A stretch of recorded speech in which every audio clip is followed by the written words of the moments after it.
सम्राट चौधरी जी ने स्पष्ट रूप से कहा है किसी शिक्षक की नौकरी नहीं जाएगी। वो बात करने के लिए समय भी निर्धारित कर दिए हैं। अब हम लोगों को इंतजार है कि उनकी तरफ से विधिवत रूप से कब सूचना दिया जाता है।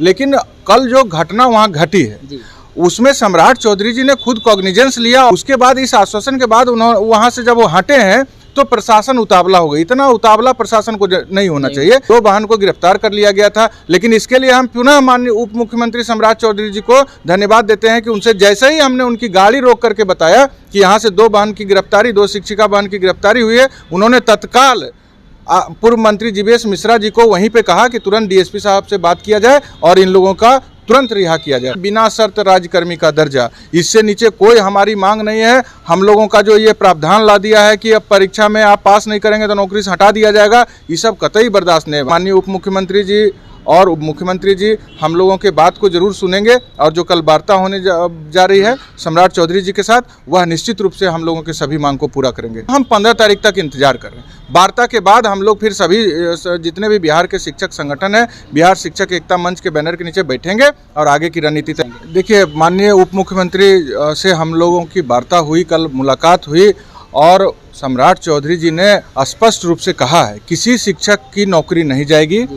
हम लोगों के बिहार शिक्षक एकता मंच के 11 सदस्यीय शिष्टमंडल से वो बात करने के लिए समय भी निर्धारित कर दिए हैं। अब हम लोगों को इंतजार है कि उनकी तरफ से विधिवत रूप से कब सूचना दिया जाता है। लेकिन कल जो घटना वहाँ घटी है उसमें सम्राट चौधरी जी ने खुद कॉग्निजेंस लिया और गेट पर आकर के सभी लोगों को बताया है कि आपको आपकी नौकरी पर कोई खतरा नहीं है। हम आपके तमाम संगठन के प्रतिनिधि से बात करने के लिए भी तैयार हैं। उसके बाद इस आश्वासन के बाद उन्होंने वहाँ से जब वो हटे हैं तो प्रशासन उतावला हो गई। इतना उतावला प्रशासन को नहीं होना चाहिए। शिक्षकों, अब हम लोग देखिए लाखों की तादाद में कल दिन भर धरना प्रदर्शन किए हैं गर्दनीबाग में, एक भी कहीं से कोई एकदम शांतिपूर्वक रहा। और यहाँ पर भाजपा कार्यालय के सामने प्रशासन जिस तरह से उतावला हुई, इसका हम लोग घोर निंदा करते हैं। हमारी दो बहन सुप्रिया जी और नूतन जी, दो वाहन को गिरफ्तार कर लिया गया था। लेकिन इसके लिए हम पुनः माननीय उप मुख्यमंत्री सम्राट चौधरी जी को धन्यवाद देते हैं कि उनसे जैसे ही हमने उनकी गाड़ी रोक करके बताया कि यहाँ से दो वाहन की गिरफ्तारी, दो शिक्षिका वाहन की गिरफ्तारी हुई है,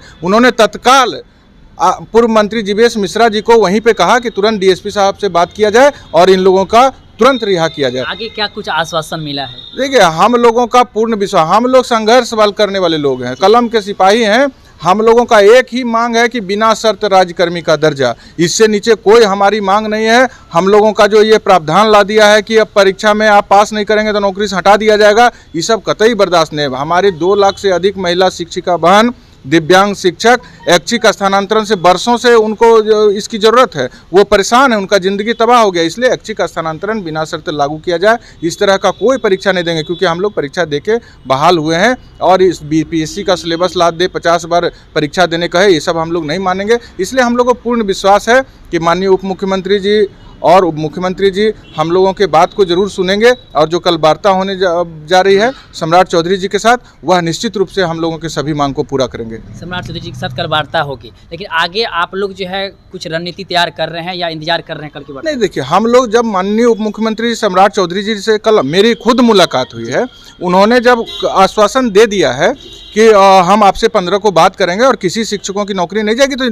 बिल्कुल संजीदा है वो जी। और हमको पूर्ण विश्वास है कि वो जो हमारी जायज़ सभी मांग है, बिना शर्त का राज्यकर्मी का दर्जा, ऐच्छिक स्थानांतरण और परीक्षा के नाम पर छटनी, इस सबको पूरा छटनी को वापस लेंगे और बिना शर्त राज्यकर्मी का दर्जा और ऐच्छिक स्थानांतरण देंगे। तो हम 15 तारीख तक इंतजार कर रहे हैं। वार्ता के बाद हम लोग फिर सभी जितने भी बिहार के शिक्षक संगठन है, बिहार शिक्षक एकता मंच के बैनर के नीचे बैठेंगे और आगे की रणनीति तय करेंगे। लेकिन हम लोग को अभी पूरा विश्वास है कि सब मांग हम लोग का 15 को पूरा होने जा रहा है।